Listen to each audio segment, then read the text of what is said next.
जी dear students, lecture start करते हैं। Statement इसकी क्या है? द अलजेब्रिक सम ऑफ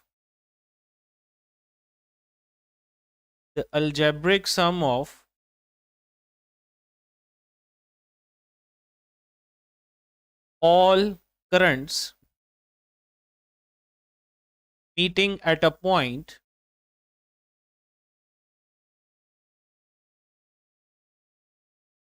इस पॉइंट को हम जंक्शन कहते हैं dear students.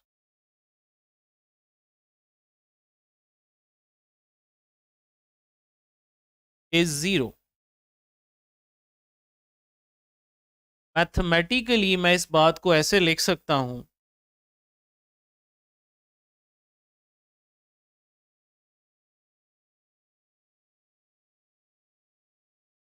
Summation I equal to zero.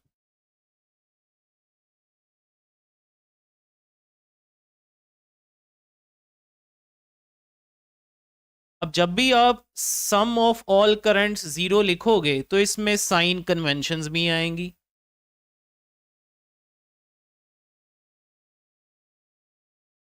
अब साइन कन्वेंशन डियर स्टूडेंट्स ये होती है कि वो करंट जो जंक्शन पॉइंट की तरफ फ्लो कर रहा होता है उसे हम पॉजिटिव लेते हैं।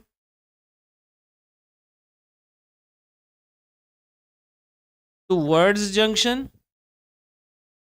और टूवर्ड्स पॉइंट अगर करंट फ्लो कर रहा है तो इसका साइन पॉजिटिव लिया जाएगा, और अगर ये away from the point move करेगा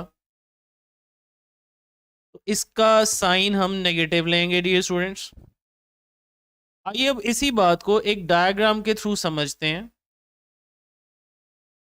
सपोज कीजिए हमारे पास कोई कॉम्प्लेक्स इलेक्ट्रॉनिक सर्किट है जिसमें इस तरह की ये चार रेजिस्टेंसेस डिफरेंट यहां पे कनेक्ट है लाइक दिस।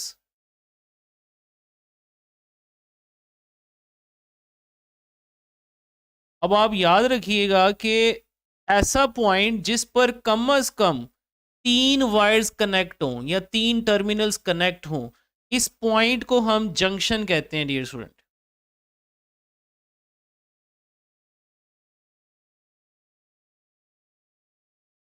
अब कोई ऐसा पॉइंट जहां पे सिर्फ दो टर्मिनल्स या करंट को सिर्फ दो रास्ते मिल रहे हो तो वो जंक्शन नहीं होता, वो सिंपल पॉइंट होता है। वैसे सिंपल पॉइंट पर भी किरचॉफ फर्स्ट रूल वैलिड होता है। अब किरचॉफ फर्स्ट रूल ये कहता है जी कि सपोज कर लीजिए ये रेजिस्टेंस R1 है, इसमें करंट फ्लो कर रहा है I1।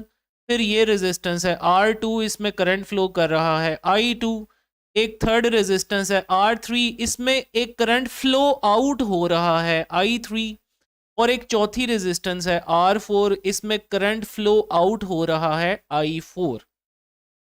ये हमने जस्ट एक आप ये कह लें हम फर्स्ट रूल को अप्लाई करने के लिए हम एक्चुअली ये डायग्राम कंसिडर कर रहे हैं। इसमें जंक्शन पॉइंट पे 6 टर्मिनल भी हो सकते हैं, 6 करंट्स भी हो सकते हैं, 10 भी हो सकते हैं। सो ये जो डायग्राम है ये just for the sake of example है डियर स्टूडेंट्स। तो आइए अप्लाई करते हैं sigma I equal to zero. क्योंकि I1 और I2 towards the point flow कर रहे हैं, इस पॉइंट का नाम P रख दीजिए, तो इन दोनों का साइन पॉजिटिव होगा। और जो आपके पास I3 और I4 हैं ये फ्लो आउट हो रहे हैं तो ये दोनों नेगेटिव होंगे। -I3 -I4 equal to zero. अब आप नेगेटिव करंट्स को दूसरी साइड पे ले जाओ तो I1 plus I2 is equal to I3 plus I4। It means sum of all currents flowing towards a point must be equal to sum of all currents flowing away from the point। ये वाला हिस्सा हो गया sum of currents flowing towards,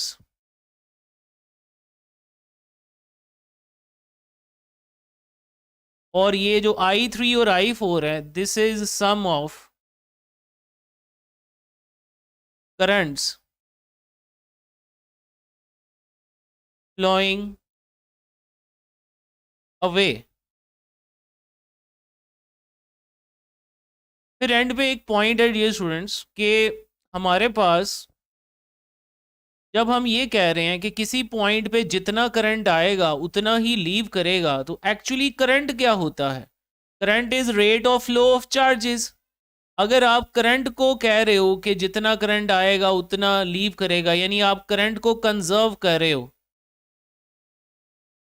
तो indirectly यहां charge भी तो conserve होना चाहिए ना फिर। यानी अगर मैं कहता हूं कि एक जंक्शन की तरफ 10 एम्पेयर करंट आ रहा है, it means 10 coulomb charges move करके आ रहे हैं पर सेकंड, तो फिर लीव भी जो करेंगे वो 10 कूलम पर सेकंड ही करेंगे, यानी 10 एम्पेयर करंट ही लीव करेगा। सो इनडायरेक्टली हम ये कह सकते हैं जो किरचॉफ फर्स्ट रूल है, actually it is manifestation of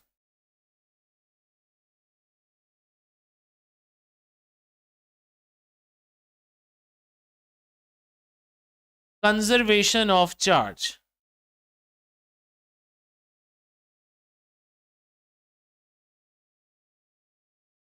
और इस रूल के लिए डियर स्टूडेंट्स एक कंडीशन भी होती है। दैट कंडीशन इज कि उस जंक्शन पॉइंट पे ना कोई सोर्स होना चाहिए, नो सोर्स और sink of charge.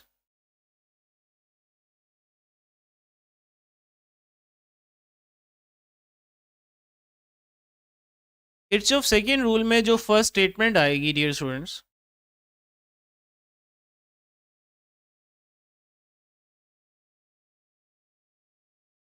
That is the sum of all voltage changes must be equal to zero. अब मैं स्टेटमेंट्स यहाँ पे नहीं लिखूंगा डियर स्टूडेंट सारी, क्योंकि ये रिवीजन लेक्चर है, यहाँ अब डिटेल सारी मैं लिखूंगा तो हम एक लेक्चर में कभी भी 10-15 लॉन्ग क्वेश्चन रिवाइज नहीं कर पाएंगे। तो अब कुछ स्टेटमेंट्स और जो अंडरस्टैंडिंग वाली बातें हैं वो मैं सिर्फ बोलूंगा, बाकी हम डेरिवेशन और मैथमेटिकल स्टेप्स को डिटेल से करेंगे। Kirchhoff's second rule states that the sum of voltage changes in a closed loop or a closed circuit must be equal to zero.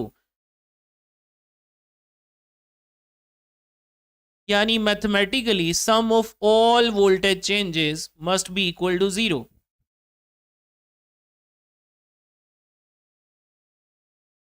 जब आप वोल्टेज को कंजर्व कर रहे हो तो एक्चुअली वोल्टेज होता क्या है dear students? What is potential difference? Work done per unit charge.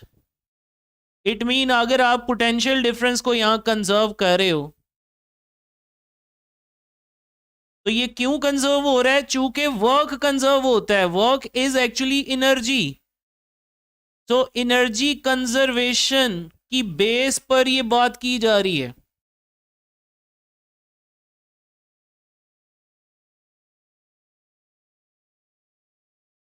तो अब हम क्या करेंगे, एक कॉम्प्लेक्स इलेक्ट्रॉनिक सर्किट यहां पे बना लेते हैं और उसको अंडरस्टैंड करते हैं।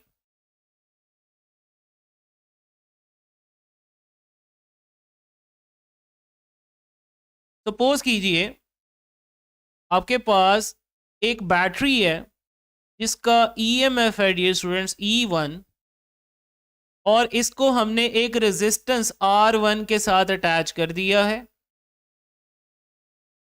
फिर हमने एक और बैटरी अटैच की है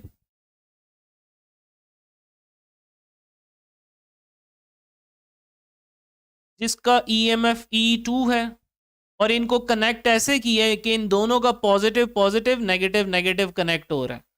फर्दर E2 आगे रेजिस्टेंस R2 के साथ कनेक्ट हो रही है।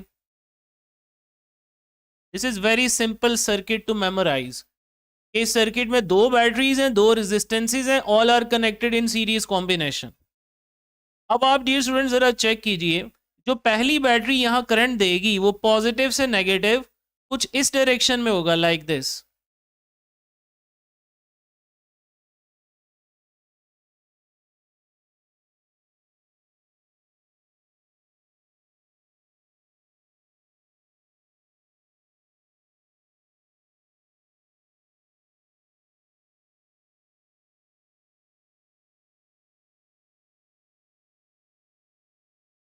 ये जो पहली बैटरी है ये हमें पॉजिटिव से नेगेटिव टर्मिनल की तरफ एंटी क्लॉकवाइज डायरेक्शन में करंट दे रही है, ओके।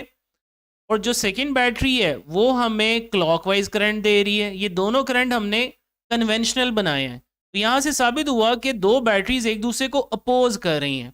तो हमें यहाँ लेट करना पड़ेगा कि कौन सी बैटरी बड़ी है और कौन सी छोटी है। तो हम स्टार्ट में लेट कर लेते हैं कि जो हमारी पहली बैटरी है वो बड़ी है, दूसरी बैटरी छोटी है। तो जो नेट करंट अब फ्लो करेगा वो पहली बैटरी की वजह से फ्लो करेगा, उसका नाम आई रख दिया।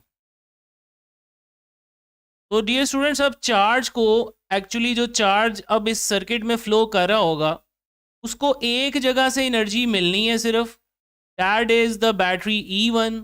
R1 के क्रॉस भी उसने एनर्जी ज़ाया करनी है, E2 के क्रॉस भी ज़ाया करनी है। क्यों? क्योंकि E2 उसको अपोज कर रही है E1 को, अभी हमने देखा था। और जब यही चार्ज R2 में से गुजरेगा इस चार्ज ने फिर एनर्जी को ज़ाया करना है। तो आइए अब हम एनर्जी का फॉर्मूला यहाँ देख लेते हैं कि किसी भी चार्ज की एनर्जी का फॉर्मूला क्या होता है।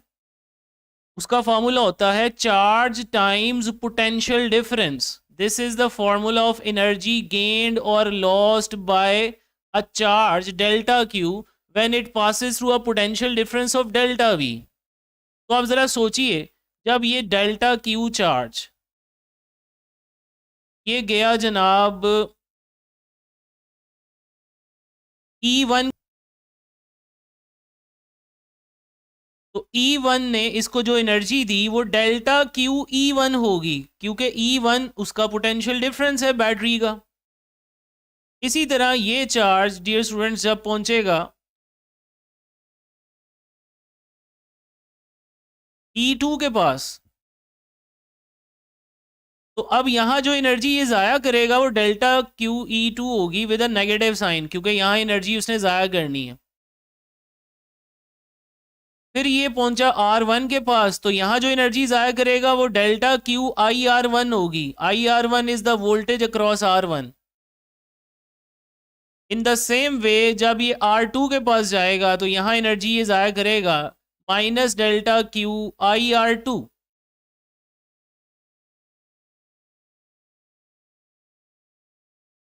अब according to energy conservation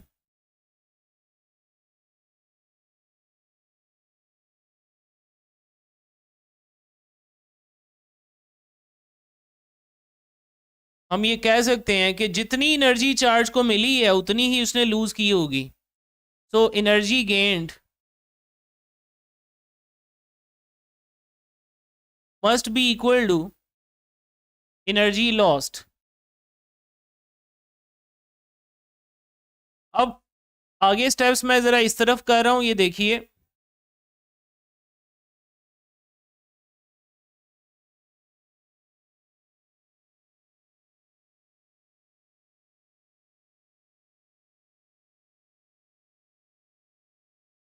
energy gain की जगह पे डियर स्टूडेंट्स ये रेड वाला आ गया delta Q E1, this part energy gained है डेल्टा क्यू E1। और एनर्जी लूज ये जो येलो वाले पार्ट्स हैं ये सारे एनर्जी लूज हुई, दीज पार्ट्स। तो ये आ जाएगा delta Q E1 plus delta Q E2 plus delta Q, sorry E2 आएगा, साथ IR1 होगा।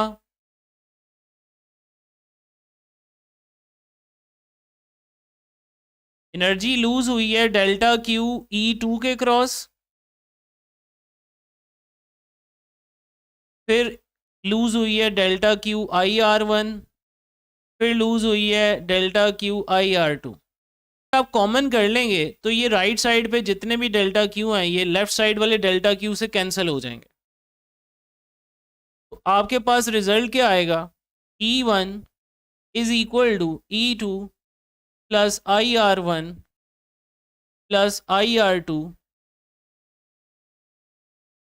अब यहाँ आप इन टर्म्स को लेफ्ट पे लाकर माइनस कर दीजिए, जो रिजल्ट आएगा इसको मैं यहाँ पे लिख रहा हूँ। This would be E1 plus minus E2 plus -1 plus minus IR2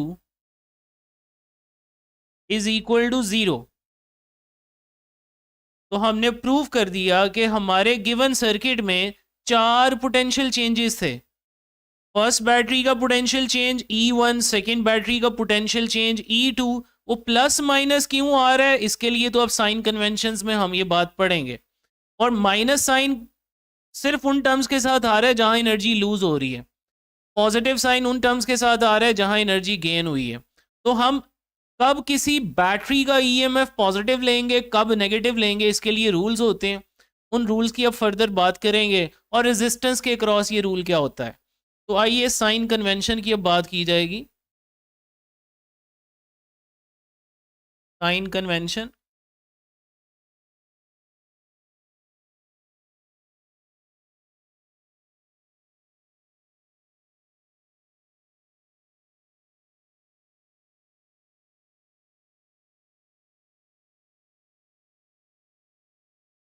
sign convention पे आपको ये बात पता होनी चाहिए,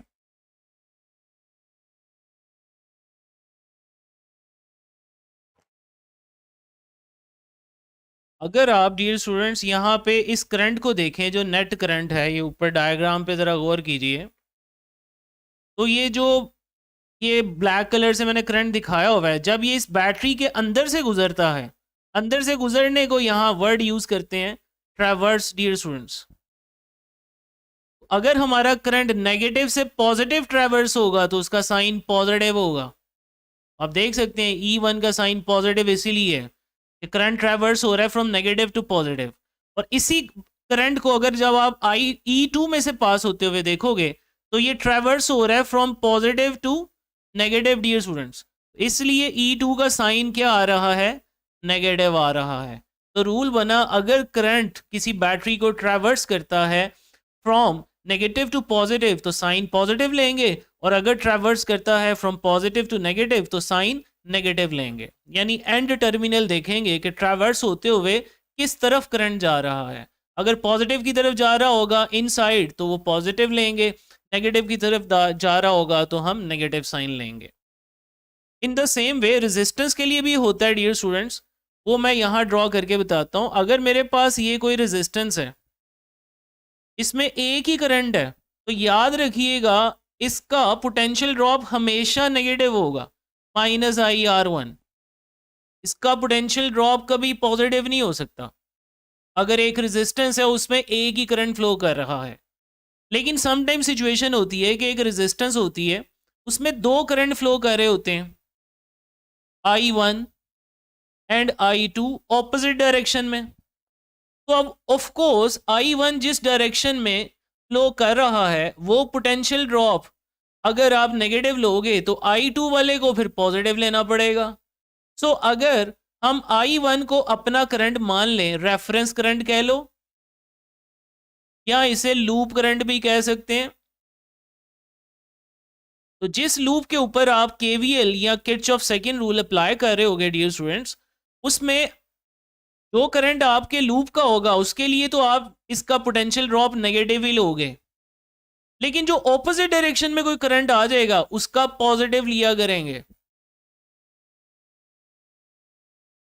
साथ ये रेजिस्टेंस आर है डियर स्टूडेंट्स।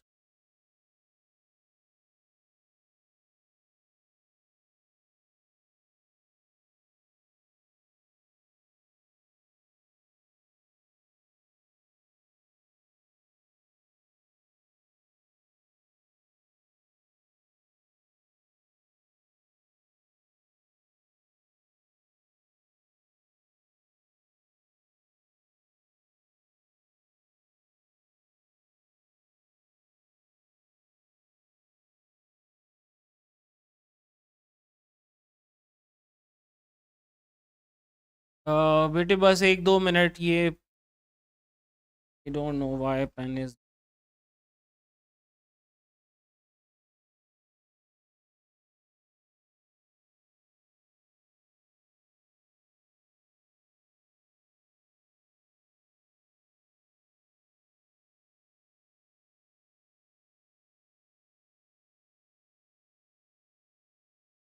मैं ऐप क्लोज करके डियर स्टूडेंट्स चलाता हूँ, 1 मिनट ज़रा रुकिएगा।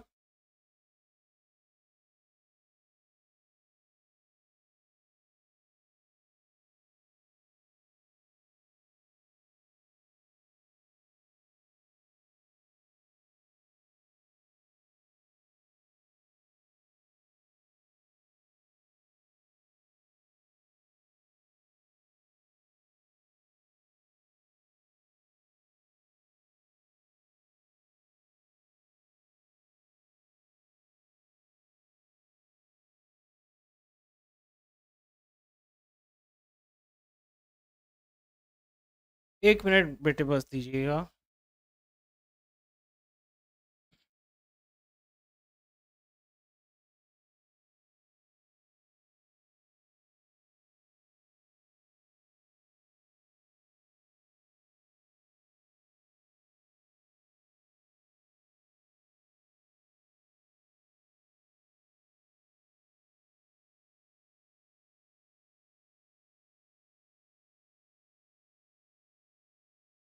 ये अब काम कर रहा है ये। Sorry for the inconvenience dear students. आगे चलते हैं। बता रहा था एक्चुअली कि जो करंट फ्लेक्स इलेक्ट्रॉनिक सर्किट है, जो एक्चुअली हमें अननोन रेजिस्टेंस फाइंड करने के लिए यूज होता है, to find unknown resistance.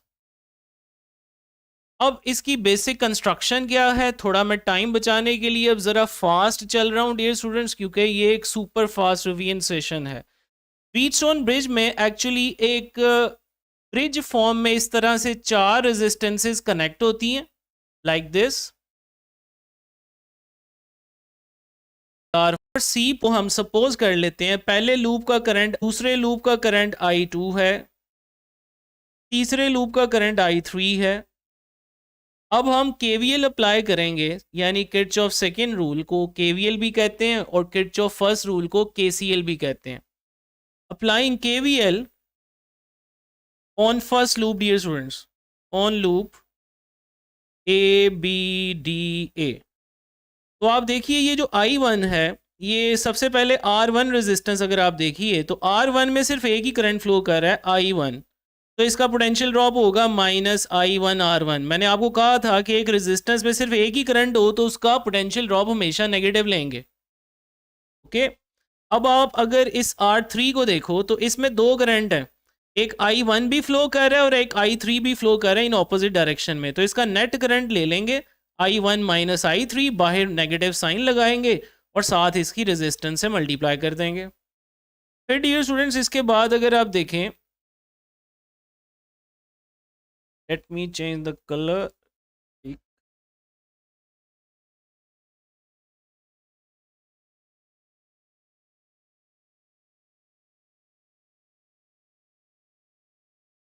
Ji dear students, अब ये गलवानोमीटर को देखा जाए तो इसकी रेजिस्टेंस RG है। तो गलवानोमीटर में भी 2 करंट पास कर रहे हैं I1 एंड I2, तो नेट करंट इसका होगा I1 माइनस I2, बाहर नेगेटिव साइन और साथ resistance of galvanometer equal to 0। ये इस इक्वेशन 1 के लाएगी। अब सेम हमने अप्लाई करना है दूसरे लूप पे, लूप BCDB पे KVL अप्लाई करेंगे। अब इसमें सबसे पहले आप ये R2 देखिए डियर स्टूडेंट्स, जो R2 है इसमें एक ही करंट पास हो रहा है विच इज़ I2, तो इसका पोटेंशियल ड्रॉप -I2 R2 हो गया। और गलवानोमीटर एंड पे लिख लेंगे, पहले R4 देखिए, R4 में फिर 2 करंट हैं, एक I2 भी फ्लो हो रहा है और साथ I3 भी फ्लो हो रहा है इन ऑपोजिट डायरेक्शन। तो नेट करंट निकालने के लिए I2 में से I3 माइनस किया और साथ आ गया R4। In the same way अब गलवानोमीटर सेकेंड लूप का भी पार्ट है, तो ये यहाँ भी आएगा माइनस, लेकिन इस टाइम नेट करंट निकालने के लिए I2 में से I1 माइनस करेंगे इनटू RG इक्वल टू 0। ये दोनों इक्वेशंस हमने बना ली। अब इन इक्वेशंस को हम सिंप्लीफाई करते हैं using a balance condition dear students.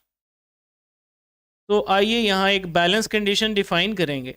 अगर हम R1, R2, R3 and R4 in 4 resistances को इस तरह से सेट करें कि गलवानोमीटर हमें 0 डिफ्लेक्शन दे दे किसी तरह। गलवानोमीटर का 0 डिफ्लेक्शन देने का मतलब होगा कि गलवानोमीटर में नेट करंट 0 हो गया है, और गलवानोमीटर में नेट करंट है कितना, I1 माइनस I2। इसका मतलब ये दोनों करंट मैग्नीट्यूड में अगर बराबर हो जाएं, पहले लूप का करंट और दूसरे लूप का करंट, तो गलवानोमीटर में से पास होने वाला करंट 0 हो जाएगा।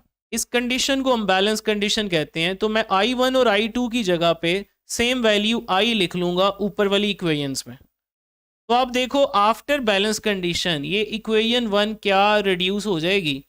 आप इस I1 की जगह I लिख लेंगे माइनस IR1, फिर इस I1 की जगह भी I लिख लेंगे minus I minus I3 R3 और डियर स्टूडेंट्स ये जो टर्म है सारी इक्वेशन 1 की ये ज़ीरो हो जाएगी, क्योंकि I1 और I2 बराबर हैं।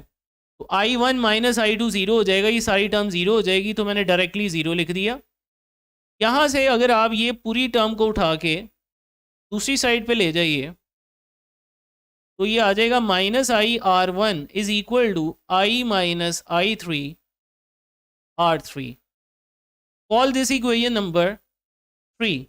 अब यही बैलेंस कंडीशन मैं अप्लाई करूँगा, बैलेंस कंडीशन मैं ये ग्रीन कलर से अप्लाई कर रहा हूँ इक्वेशन 2 के ऊपर। तो यहाँ अब जहाँ I2 आ रहा होगा या I1 आ रहा होगा वहाँ I लिख देना है।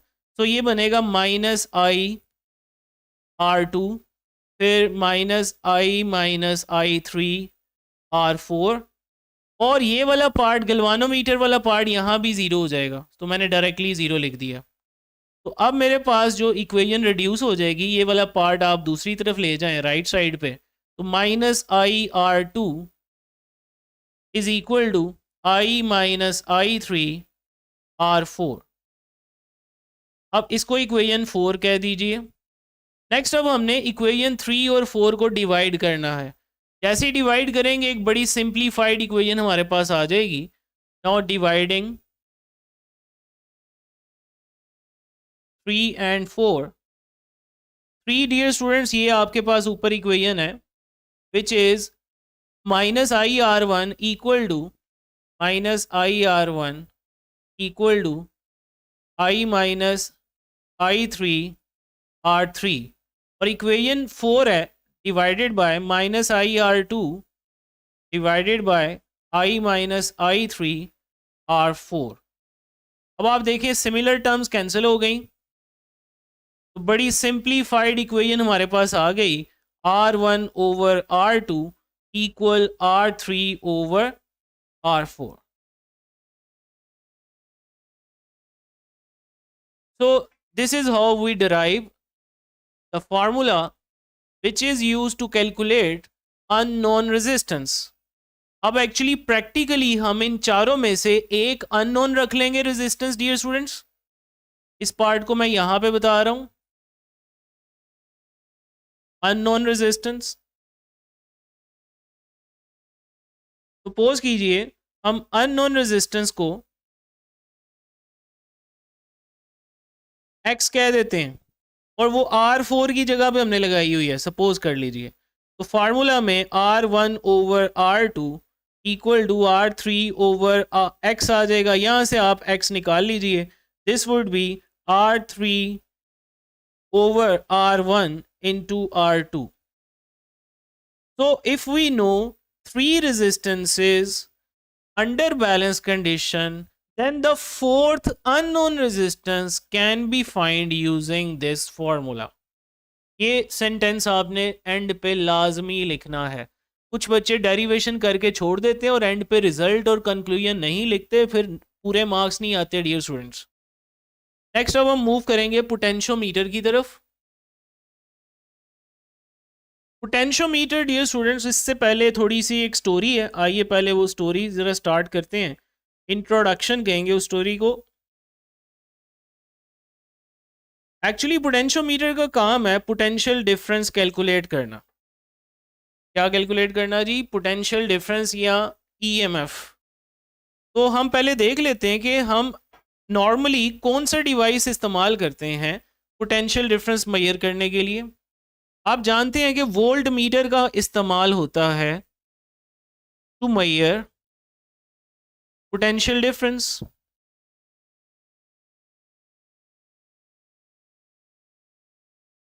अब सपोज कीजिए कि आपके पास कोई रेजिस्टेंस है और इसके क्रॉस कितना वोल्टेज आ रहा है वो आप चेक करना चाह रहे हैं।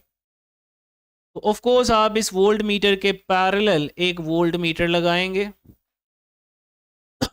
अब ये वोल्ट मीटर ने जो वोल्टेज की रीडिंग लेनी है वो V is equal to IR के फार्मूला से लेनी है। तो जब वोल्ट मीटर नहीं कनेक्ट था, सारा करंट रेजिस्टेंस में से पास हो रहा था, लेकिन जैसे ही वोल्ट मीटर पैरेलल कनेक्ट होगा, अब बैटरी जो टोटल करंट भेजेगी वो इस जंक्शन पॉइंट पे आकर, ये रेड कलर से शो कर देते हैं, इस जंक्शन पॉइंट पे आकर दो हिस्सों में डिवाइड हो जाएगा। कुछ वोल्ट मीटर अपनी तरफ खींच लेगा, अपनी तरफ ड्रॉ कर लेगा, और कुछ रेजिस्टेंस में अब चला जाएगा, यानी रेजिस्टेंस में पहले जितना करंट था अब उतना करंट नहीं फ्लो हो रहा होगा। तो जब रेजिस्टेंट ही कम हो जाएगा तो ऑफ कोर्स जो फिर वोल्ट मीटर वोल्टेज मेजर करेगा वो भी कम हो जाएगा, तो एक आइडियल केस हो जाएगा। और ये तभी हो सकता है जब इसकी रेजिस्टेंस जो है वो इन्फिनिटी हो जाए। हाँ, प्रैक्टिकली बात करोगे तो आई वी की वैल्यू वेरी स्मॉल होनी चाहिए, और इस वजह से हम ये कहेंगे कि वोल्ट मीटर की रेजिस्टेंस वेरी वेरी हाई होनी चाहिए। जितनी ज़्यादा हाई होगी एक वोल्ट मीटर की रेजिस्टेंस, ये उतना अच्छा वोल्टेज या पोटेंशियल डिफरेंस मेजर करेगा।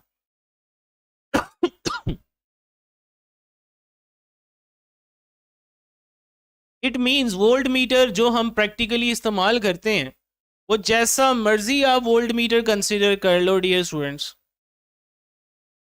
वो कभी भी 100% पोटेंशियल डिफरेंस आपको नहीं दे सकता, 100% ईएमएफ को मेजर नहीं कर सकता।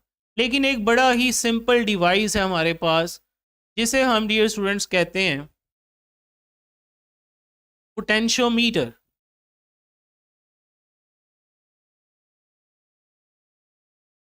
तो आइए अब पोटेंशियोमीटर की बात होगी। पोटेंशियोमीटर सिंपलेस्ट डिवाइस है, सॉरी पोटेंशियल लिख रही है, पोटेंशियोमीटर। पोटेंशियोमीटर डियर स्टूडेंट्स एक ऐसा डिवाइस है, इससे ज़्यादा सिंपल डिवाइस मैंने नहीं देखा, क्योंकि ये सिंपल एक वायर है, सिंपल एक वायर है, और उस वायर की एक स्टार्टिंग पॉइंट होगा, एक एंड पॉइंट होगा, और इस वायर के ऊपर एक स्लाइडिंग टर्मिनल स्लाइड करता है। Simply this is potentiometer. इससे सिंपल कोई चीज़ हो सकती है डियर स्टूडेंट्स? प्रैक्टिकली ये सिर्फ 4 मीटर लंबी तार होती है जो एक वुडन बॉक्स के ऊपर हमने फिक्स की होती है। इसके 2 फिक्स टर्मिनल होते हैं और एक स्लाइडिंग टर्मिनल होता है।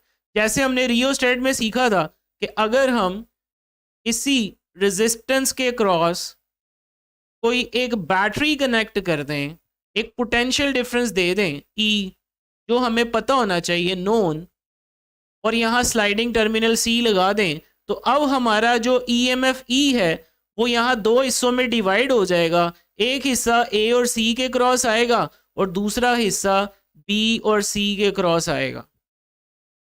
So it means this is circuit of potentiometer as potential divider।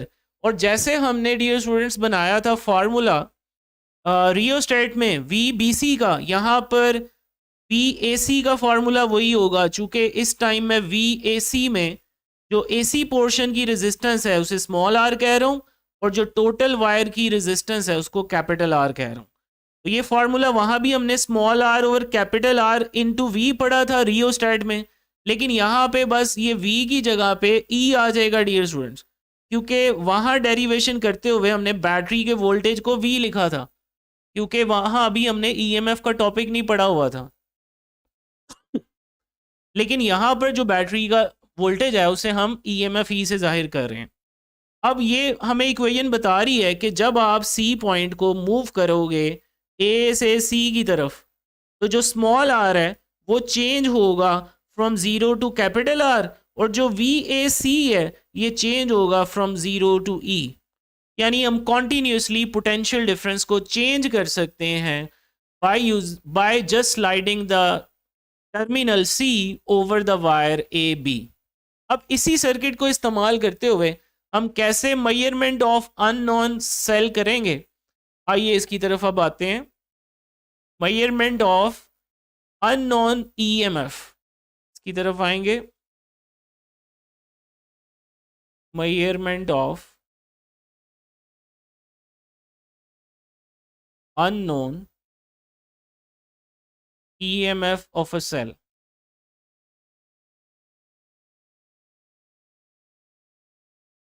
वही सर्किट डियर स्टूडेंट्स दोबारा ड्रॉ होगा।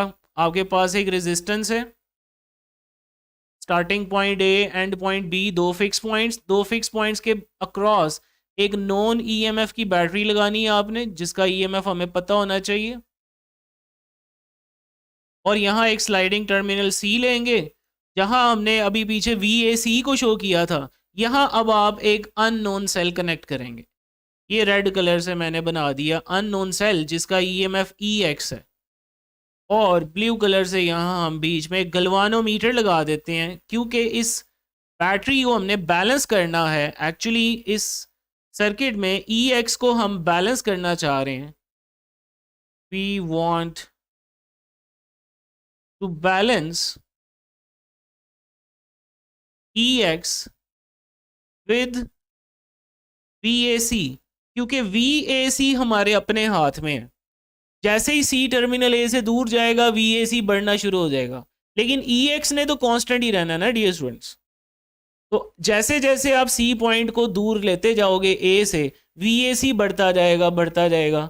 एक वक्त आएगा कि VAC और EX दोनों बराबर हो जाएंगे, तो उस सिचुएशन में गलवानोमीटर को सेम पोटेंशियल मिलेगा।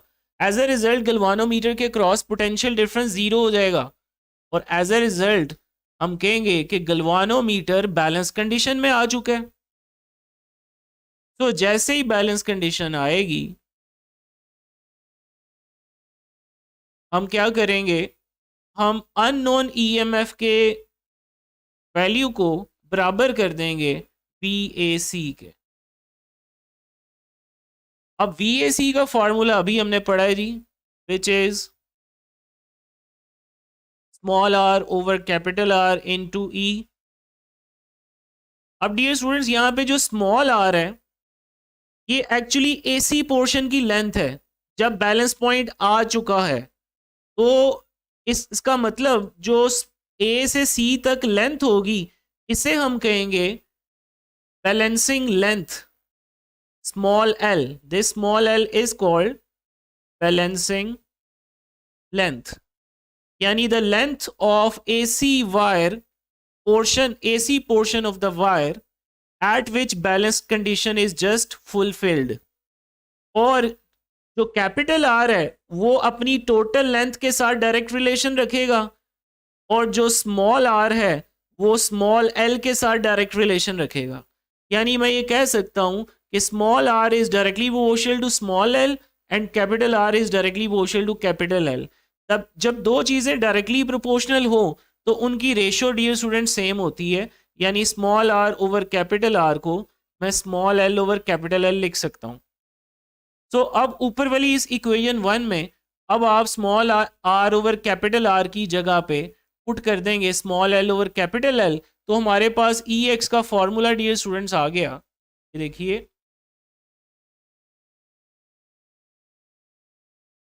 So finally EX is given by, ये एक्चुअली ये यूं था small r over capital R into E। यहाँ small r over capital R की जगह पे आ जाएगा small l over capital L into E। तो हमें इस फॉर्मूला में सिर्फ और सिर्फ ये बैलेंसिंग लेंथ चाहिए। टोटल लेंथ मैंने आपको बताया था प्रैक्टिकली इसकी 4 मीटर होती है, और ये नॉन सेल है, ये तो हमें पहले ही पता था। और इस टाइम ये जो कैलकुलेशन हो रही है ये बैलेंस कंडीशन में हो रही है। बैलेंस कंडीशन का मतलब है कि इस टाइम गलवानोमीटर कोई करंट पास नहीं हो रहा गलवानोमीटर में से, यानी जो गलवानोमीटर है उसमें से नेट करंट जीरो हो गया। इट मींस करंट को ड्रॉ किए बगैर हमने वोल्टेज को मेजर किया है।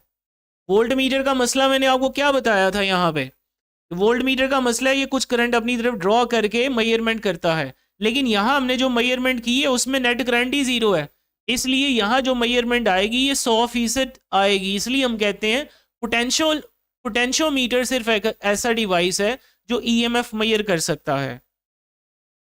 वोल्ट मीटर कभी ईएमएफ मेजर नहीं करता।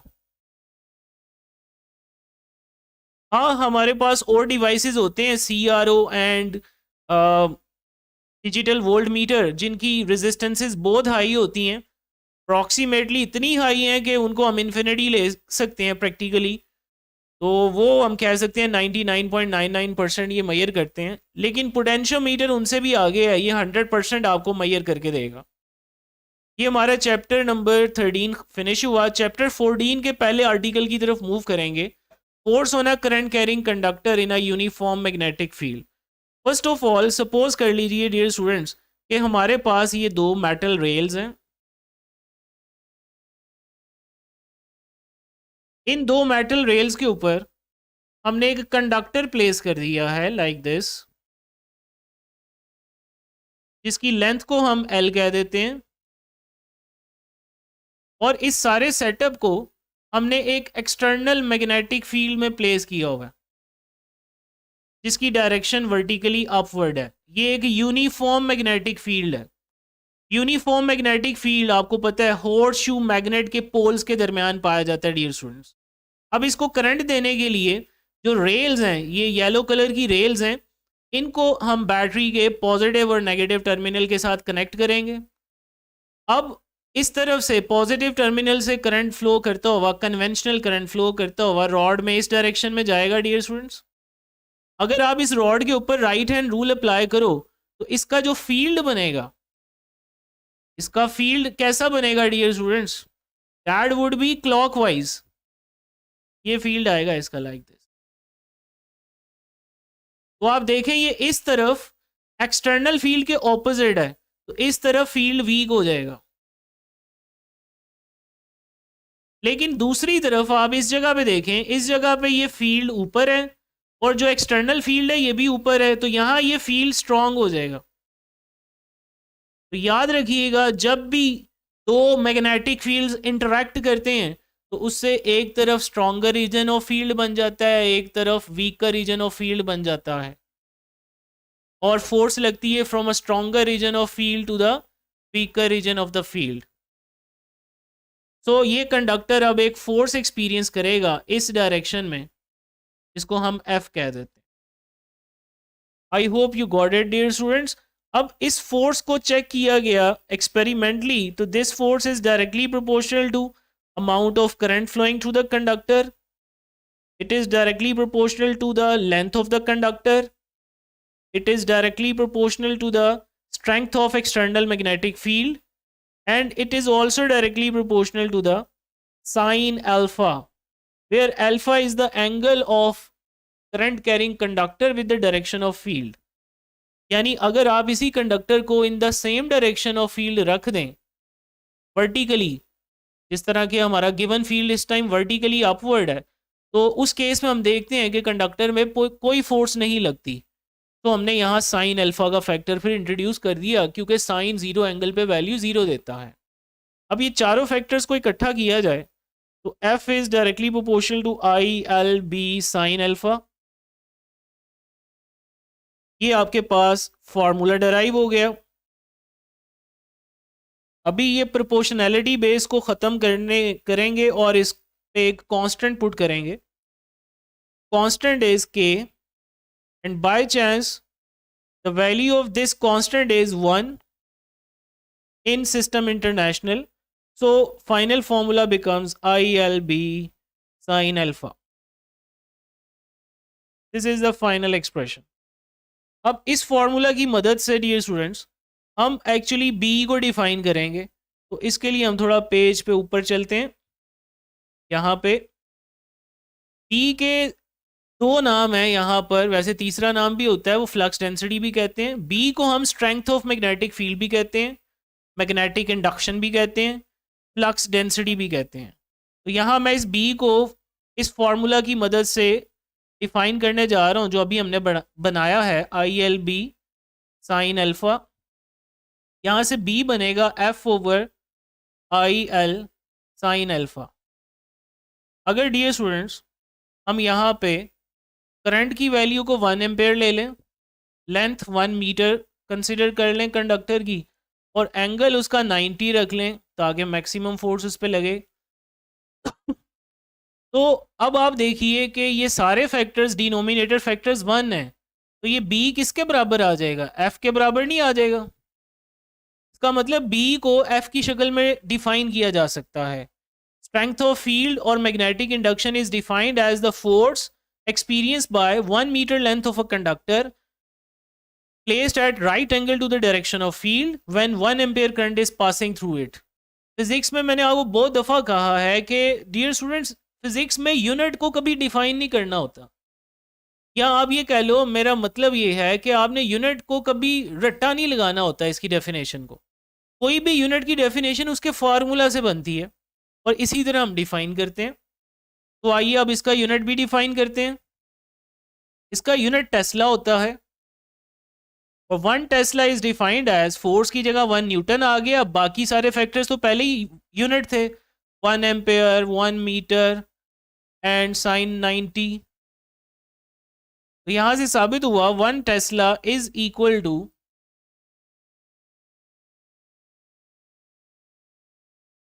1 newton per ampere per metre. और डिफाइन कैसे करेंगे? मैंने अभी कहा था रट्टा नहीं लगाना। अगर आपको फार्मूला आता है तो जस्ट यूनिट्स पुट करके ये जो आपने यहां लिखा है इसी को बस इंग्लिश में ट्रांसलेट करना है। Strength of magnetic field is 1 Tesla if it exert a force of 1 Newton on 1 meter length of a conductor placed at right angle or perpendicular to the direction of field when 1 ampere current is passing through it। इसके बाद इसी formula की अब हम vector form बनाएंगे और direction को समझेंगे।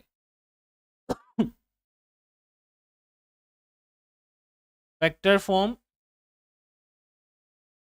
किसी भी इक्वेशन में साइन आ रहा हो तो उसको हम क्रॉस प्रोडक्ट में शो कर सकते हैं, क्योंकि क्रॉस प्रोडक्ट में साइन आता है dear students.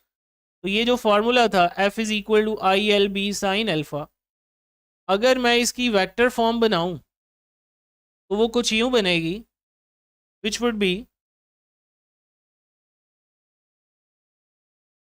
F is equal to I L cross B.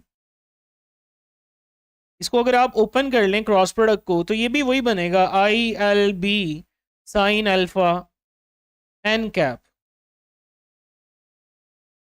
तो यहां अगर आप L cross B cross product वाला राइट हैंड रूल अप्लाई करेंगे तो ये आपको फोर्स की डायरेक्शन देगा।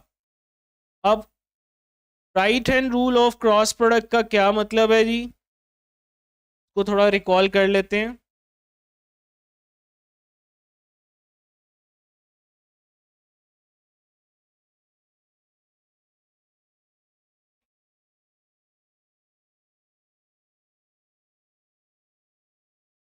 ये dear students right hand rule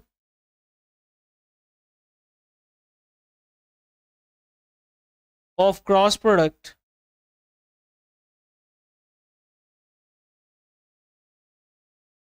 L cross B. यहां याद रहे एल वेक्टर की डायरेक्शन का मतलब है जिस डायरेक्शन में कंडक्टर में कन्वेंशनल करंट फ्लो कर रहा होगा वही एल वेक्टर की डायरेक्शन होगी। तो अगर मैं यहाँ एल वेक्टर ड्रॉ करूं तो एल वेक्टर यहाँ एक्चुअली इनटू द पेज बन रहा है according to this diagram dear students. तो ये एल वेक्टर आप समझ लें इनटू द पेज है लाइक दिस।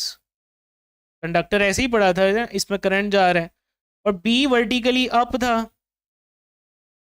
तो ज़रा राइट हैंड की फिंगर्स एल से बी की तरफ आप टर्न करें। क्या आपका थंब इस तरफ नहीं आ रहा है dear students?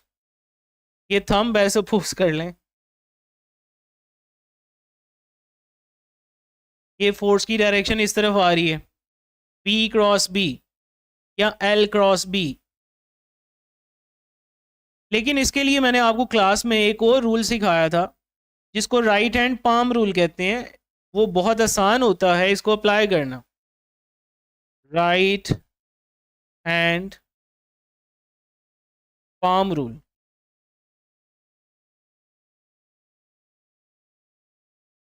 Right hand palm rule में आप बिल्कुल स्ट्रेट हैंड रख लेते हैं लाइक दिस।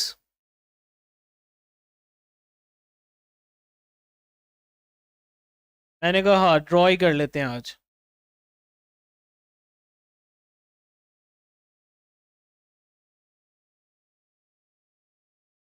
ये डियर स्टूडेंट्स मैं राइट हैंड बनाने की ज़रा कोशिश कर रहा हूँ।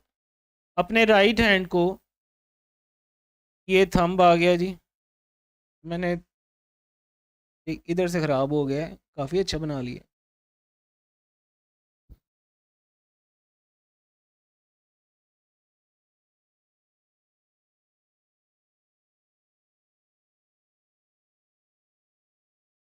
ये कलाई उसकी ज़रा स्लिम है। अच्छा जी, ये जो फिंगर्स होती हैं ये आपने मैग्नेटिक फील्ड की डायरेक्शन में रखनी होती हैं। थंब आपने एल वेक्टर की तरफ रखना होता है, यानी थंब आपका करंट है।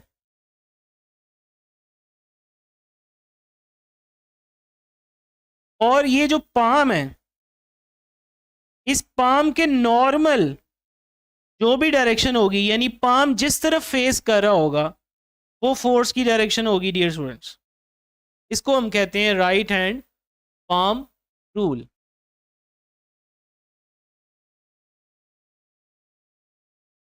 नेक्स्ट मूव करते हैं अगले क्वेश्चन की तरफ, एम्पेयर्स लॉ।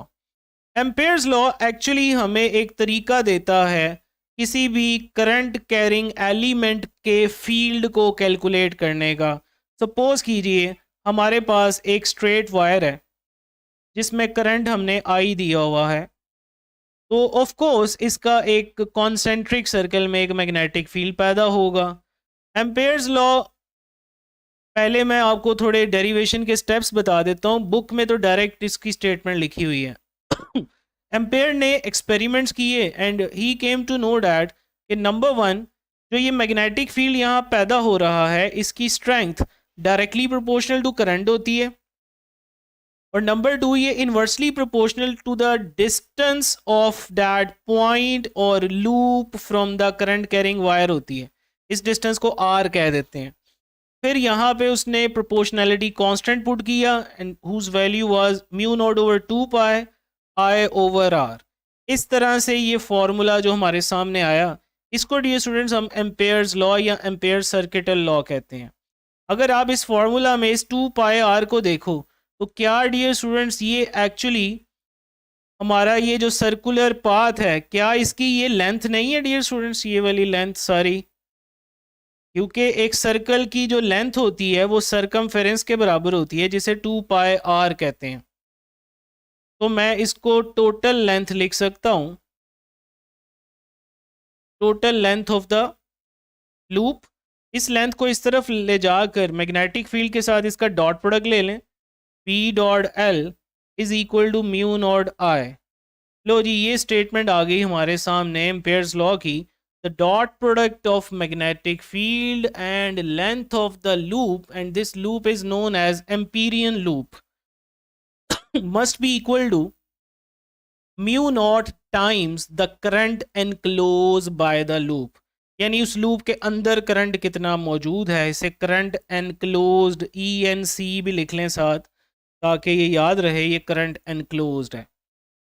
अच्छा जी, अब किताब वाले ने चूंकि इस चीज़ को डायरेक्टली डिफाइन किया है, तो उसने कहा है आपके पास जो भी लूप एग्जिस्ट कर रहा होगा जिसे एम्पीरियन लूप कहते हैं, एम्पीरियन लूप,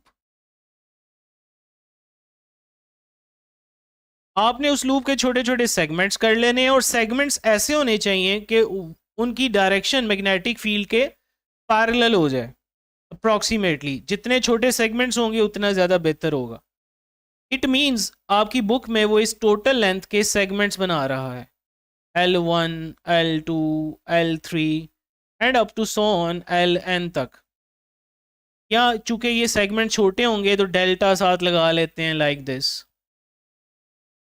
तो अगर मैं इस फॉर्मूला में इस लेंथ की जगह पे वो सारे सेगमेंट्स पुट करूं तो ये क्या बनेगा, B डॉट पहला सेगमेंट के साथ डॉट प्रोडक्ट, फिर दूसरे सेगमेंट के साथ dot product and up to so on. इसी तरह चलते चलते जो आखिरी सेगमेंट होगा उसके साथ डॉट प्रोडक्ट।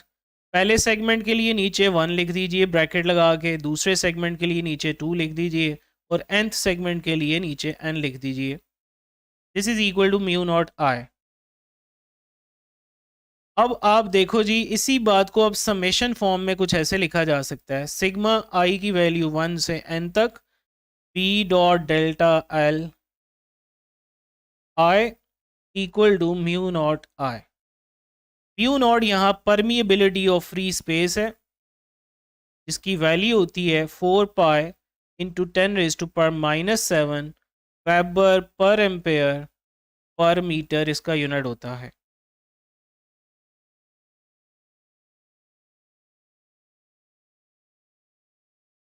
सो एम्पेयर्स लॉ की स्टेटमेंट जो बुक में लिखी हुई है, that is the sum of all dot products B dot delta L into which the complete loop has been divided is equal to mu naught times the current enclosed by the loop। अब इसी Ampere's law को use करते हुए हमने solenoid का magnetic field निकालना है। Solenoid क्या होता है बेटे? ऐसा सोलिनाइड एक्चुअली एक वायर ले लीजिए और उसको किसी भी सिलेंडर के ऊपर टाइटली वाउंड कर लीजिए, उसके बाद सिलेंडर को रिमूव कर दीजिए तो वो वायर इस कॉइल की शक्ल ले लेगी। So a long cylindrical coil of wire, a long tightly wound cylindrical coil of wire is called solenoid. This is solenoid. अब इस सोलिनॉइड को जब करंट दिया जाएगा तो करंट एक्चुअली लूप में फ्लो करेगा। Current will flow in loop. जैसे आप खुद जिस स्क्रीन पे देख रहे हैं, इस स्क्रीन के अंदर परपेंडिकुलरली आप एक लूप बनाने की कोशिश करें। यानी पहले आप अपना हाथ स्क्रीन के अंदर लेकर जाएं, लेकर नहीं आप जा सकेंगे, जस्ट इमेजिन करें, और फिर वापस लाएं, तभी लूप कंप्लीट होगा ना। इट मींस आप ये देखो, आधा हिस्सा करंट ये डाउनवर्ड फ्लो करेगा, आधा हिस्सा ये अपवर्ड फ्लो करेगा, फिर डाउनवर्ड फ्लो करेगा, फिर अपवर्ड फ्लो करेगा, तभी तो ये लूप बनेगा ना। इसका अगर हम क्रॉस सेक्शन ले लें और उस क्रॉस सेक्शन को ऐसे शो कर दें ज़रा, इस क्रॉस सेक्शन में आपको फ्रंट व्यू, लेंथ व्यू, इसका क्रॉस सेक्शनल व्यू दिखाया जा रहा है, जिसके ऊपर हम यहाँ पे डॉट बना रहे हैं डियर स्टूडेंट्स।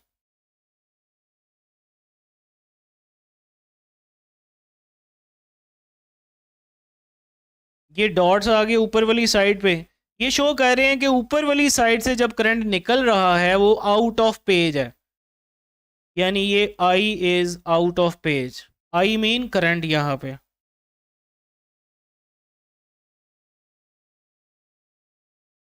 और नीचे इन्होंने क्रॉस लगा दी है, यानी यही करंट जब सोलिनाइड की लूप में से नीचे से पास होता है तो अब वो इन टू द पेज जा रहा है, का मतलब है इस time I is out of page. ये स्टूडेंट्स, ये हमारी क्लास मैक्सिमम 5 बजे तक चलेगी, इससे आगे नहीं हम चलेंगे। ओके, तो कीप वॉचिंग, थकना नहीं है, कोई बात नहीं। सारी बातें आप ऑफ कोर्स ये आपने पहले भी पढ़ी हुई हैं, लेकिन एक दफ़ा आपको जब गो थ्रू हो जाएंगी तो आपके लिए ज़रा आसानी हो जाएगी।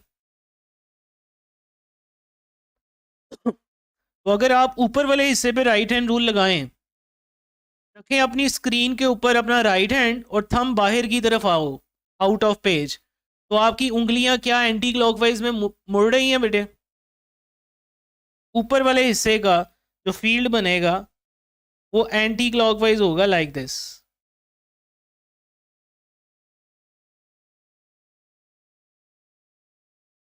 ये एंटी क्लॉकवाइज फील्ड बना दिया। नीचे वाले हिस्से पे अगर राइट हैंड रूल लगाएं तो अब आपने थंब को इन टू पेज करें और अब उंगलियां घुमाएं अपनी स्क्रीन पे। थंब स्क्रीन के अंदर करें, यानी स्क्रीन की तरफ रखें, और अब उंगलियां घुमाते हुए पीछे से देखें क्या ये क्लॉकवाइज घूम रही हैं। तो नीचे वाला जो फील्ड है ये क्लॉकवाइज बनेगा, लाइक दिस। और ये मैंने क्रॉस कर दी lines. Lines never cross, you know that.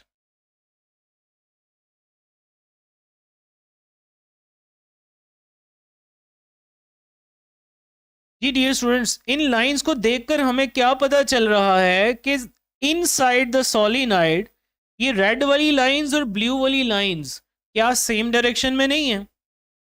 तो इसलिए हम ये कहते हैं कि inside solenoid field is very strong, और स्ट्रांग होने के साथ साथ ये यूनिफॉर्म भी है डियर स्टूडेंट्स, क्योंकि फील्ड लाइंस आप देख रहे हैं सेंटर में स्ट्रेट है, पैरेलल है और इक्वली स्पेस्ड हैं। लेकिन अगर आप आउटसाइड सोलिनॉइड की बात करें तो फील्ड इज नेग्लिजिबली जीरो, यानी नेग्लिजिबल है, इसको हम तकरीबन जीरो कह सकते हैं as compare to the field outside. इसलिए अब इनसाइड फील्ड मालूम करने के लिए हम क्या करेंगे, हम यहाँ एक लूप रखेंगे, एक एम्पीरियन लूप यहाँ बनाएंगे जी। सपोज इसको हम बना लेते हैं ग्रीन कलर से। ये मैंने एक लूप इस तरह से प्लेस किया जैसे गॉसेस लॉ में गॉसियन सरफेस प्लेस होती है, एम्पेयर्स लॉ में एम्पीरियन लूप प्लेस होता है। ये ग्रीन कलर का जो लूप आपको नज़र आ रहा है इसे एम्पीरियन लूप कहते हैं। ये एक रेक्टेंगुलर लूप है जिसको हम ए बी सी डी कह रहे हैं। ए बी की लेंथ को L1 मान लीजिए, बी सी की लेंथ को L2 मान लीजिए, सी डी की लेंथ L3 होगी और डी ए की लेंथ L4 होगी। अब आप अगर ए बी पोर्शन वाला साइड, अब अगर आप डियर स्टूडेंट्स ये जो ए बी पोर्शन है इसको सबसे पहले देखो, ए बी पोर्शन की लेंथ L1 है। चूंकि एम्पेयर्स लॉ में हमने अपनी लूप के जितने स्ट्रेट सेगमेंट्स होती हैं उनके साथ डॉट प्रोडक्ट लेनी होती है बी की। तो इस स्ट्रेट लूप का जो डायरेक्शन है वो या ओरिएंटेशन है वो फील्ड के पैरेलल है, एंगल 0 बना रही है। सो जो पहले लेंथ एलिमेंट के साथ इसका डॉट प्रोडक्ट आएगा that would B BL1 cos 0। cos 0 1 होता है, लेंथ इसकी L1 है, ये BL1 हो गया जी। फिर अगर आप सी डी पोर्शन देखें, C D portion actually outside मौजूद है और आउटसाइड फील्ड हमने क्या लिया हुआ है, नेग्लिजिबल। तो फिर बी डॉट डेल्टा L3 जो होगा यानी तीसरा जो सेगमेंट है ये 0 होगा, इसका डॉट प्रोडक्ट बी के साथ। फिर आप जो सेकंड सेगमेंट है BC इसको देखिए, BC पोर्शन, BC पोर्शन का आधा हिस्सा जो इनसाइड है वो फील्ड के साथ 90 एंगल बना रहा है और बाकी आधा हिस्सा आउटसाइड है। तो जो आउटसाइड है वो बाहर फील्ड 0 होने की वजह से उसका डॉट प्रोडक्ट 0 हो जाएगा और जो हिस्सा इसका इनसाइड है वो फील्ड के साथ 90 एंगल पे होने की वजह से 0 हो जाएगा। इसका मतलब BC पोर्शन का डॉट प्रोडक्ट भी 0 होना है। और इसी तरह आप DA या AD पोर्शन देखो तो इसका भी जो हिस्सा इनसाइड है वो फील्ड के साथ 90 एंगल पे है और जो आउटसाइड है वहाँ फील्ड ही 0 होता है। तो BC पोर्शन और DA पोर्शन, इन दोनों पोर्शन का डॉट प्रोडक्ट 0 आ गया because of this reason. Reason आपने ऑफ कोर्स जब पेपर में लिख रहे होंगे साथ साथ वैसे ही मेंशन करनी है रीजन, लेकिन मैं यहाँ पे समझाकर आपको डायरेक्टली लिख रहा हूँ। यानी B dot delta L2 and B dot delta L4 ये दोनों 0 हैं। अब हम dear students Ampere's law apply करते हैं और डेरिवेशन की तरफ आते हैं। ये देखिए जी, एम्पेयर्स लॉ की डेरिवेशन यहाँ पे हम करेंगे। अप्लाइंग एम्पेयर्स लॉ,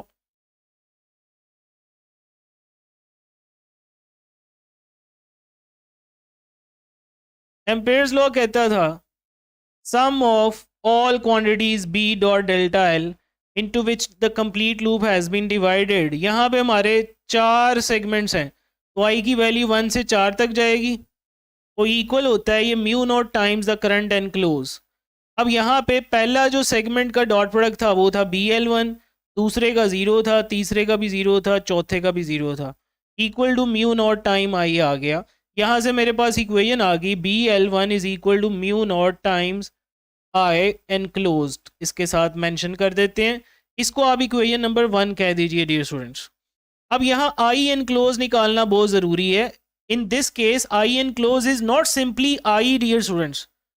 ऊपर जो हमने एम्पेयर्स लॉ यहाँ बात की थी, यहाँ हमारी लूप के अंदर सिर्फ एक वायर थी जिसमें करंट I था, लेकिन इस टाइम आप चेक करें सोलिनॉइड की लूप जो हमने ये ग्रीन कलर की बनाई थी इसके अंदर एक्चुअली बहुत सारी टर्न्स मौजूद होंगी ना।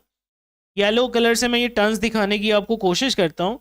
एक्चुअली ये सोलिनॉइड की टर्न्स हैं बहुत ज़्यादा। तो इस लूप के अंदर हर टर्न का करंट अगर I मान लिया जाए, अगर हर लूप का करंट I मान लिया जाए तो 2 लूप्स का कितना होगा 2I, n लूप्स का कितना होगा NI। इट मीन्स हमें सबसे पहले ये पता होना चाहिए कि ये जो L1 लेंथ है, दिस L1 लेंथ, यानी इतनी लेंथ के अंदर जितनी हमारी लूप की लेंथ है कितनी टर्न्स आ रही हैं ये हमें पहले पता होना चाहिए। तो आइए इसका पता चलाने के लिए हम एक टर्म डिफाइन करेंगे जिसे हम स्मॉल n कहते हैं डियर स्टूडेंट्स। क्या कहते हैं जी, स्मॉल एन, ये मैं ज़रा रेज कर लूँ जो गंद डाला है मैंने इधर जी। लेट यहाँ पे हम डिफाइन करते हैं small n is defined as number of turns और number of loops per unit length of the solenoid.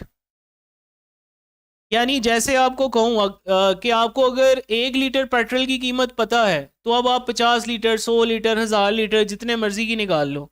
इसी तरह अगर आपको सोलिनॉइड्स की 1 सेंटीमीटर में टर्न्स पता है तो 2 सेंटीमीटर में निकालने के लिए 2 से मल्टीप्लाई करोगे, 3 सेंटीमीटर में निकालने के लिए 3 सेंटीमीटर से मल्टीप्लाई करोगे, तो L1 सेंटीमीटर में निकालने के लिए L1 से मल्टीप्लाई करोगे।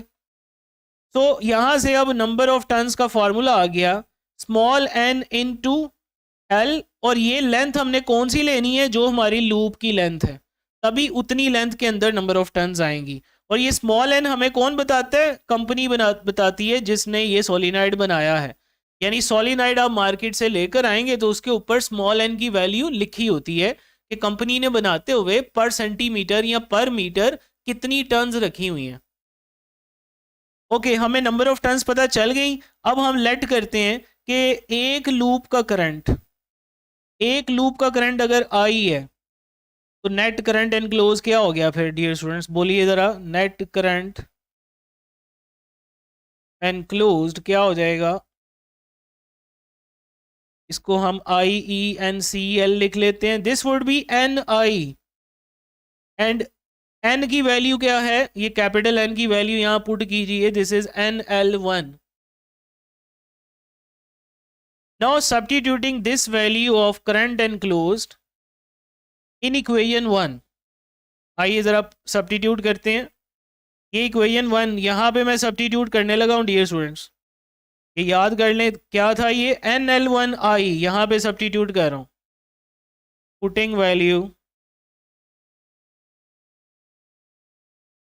Of I enclose in equation 1, तो BL1 equal to mu naught I enclose था NL1I, L1 के साथ कैंसिल हो गया, हमारे पास B का एक्सप्रेशन डराइव हो गया mu naught small n into I. This is the formula of strength of magnetic field inside a current carrying solenoid, where I is the current flowing through the solenoid, n is the number of turns per unit length, and mu naught is permeability of free space। फिर dear students यहाँ पे at the end एक right hand grip rule की बात आएगी। Right hand grip rule, आसान अल्फाज में बताऊं बच्चों, आप सब अपना राइट हैंड ऐसे सामने करें अपने, और थंब बिल्कुल ऊपर की तरफ रखिए, और पाम खुद आप देख रहे हो जैसे मैं आप इस टाइम अपने हाथ की हथेली को देख रहा हूं, और फिंगर्स घुमाओ ज़रा, फिंगर्स घुमाओ ज़रा सब बच्चे। इस टाइम थंब जो है ये हमें बता रहा है कि जिस डायरेक्शन में आपकी फिंगर्स घूम रही हैं, अगर इस डायरेक्शन में सोलिनाइड में करंट हो तो फील्ड इसका ऊपर की तरफ होगा, इनसाइड, और साथ ही साथ ये नॉर्थ पोल आपको बताएगा, नॉर्थ पोल। सो राइट हैंड ग्रिप रूल ये कहता है कि जो कर्लिंग फिंगर्स हैं, अगर कर्लिंग फिंगर्स को direction of current I in solenoid के क्रॉस, यानी जिस डायरेक्शन में सोलिनाइड में करंट फ्लो कर रहा है उस डायरेक्शन में उंगलियों को कर्ल किया जाए, तो आपका थंब बताता है direction of field, thumb right hand का बताएगा डायरेक्शन ऑफ फील्ड इनसाइड, और it points towards the north pole of current carrying solenoid. आइए ये नॉर्थ पोल वाली बात मैं डायग्राम में भी दिखाता हूं। आप देख सकते हैं कि ये जो डायग्राम है इसमें सोलिनाइड का फील्ड राइट साइड से निकल रहा है यहां से ये, और लेफ्ट साइड पे टर्मिनेट हो रहा है। जिस साइड से फील्ड निकलता है उस साइड को हम नॉर्थ साइड कहते हैं, और जिस साइड पे टर्मिनेट होता है उसे साउथ कहते हैं। और यहाँ ये भी याद रखिएगा कि नॉर्थ का मतलब एंटी क्लॉकवाइज भी होता है। अगर आप इसी करंट को राइट साइड से देखेंगे ना तो वो एंटी क्लॉकवाइज फ्लो कर रहा होगा, लेफ्ट साइड से देखेंगे तो ये क्लॉकवाइज फ्लो कर रहा होगा। तो यहाँ से हमने ये भी याद कर लिया कि अगर हमें ये कहा जाए किसी लूप में आप जो करंट साइड देख रहे हो उसमें करंट अगर एंटी क्लॉकवाइज है तो वो साइड हमेशा नॉर्थ होगी। North mean anti clockwise and south mean clockwise. इस चीज को हम अगले चैप्टर में भी इस्तेमाल कर रहे होंगे। नेक्स्ट हम मूव करेंगे determination of E by M of electron. Actually हमने charge to mass ratio find करने के लिए, सर एक टॉपिक में मिस नहीं कर गया, force on a moving charge नहीं आता इसके बाद पहले? क्यों डियर स्टूडेंट्स? मेरे ख्याल से इसके बाद force on a moving charge आता है।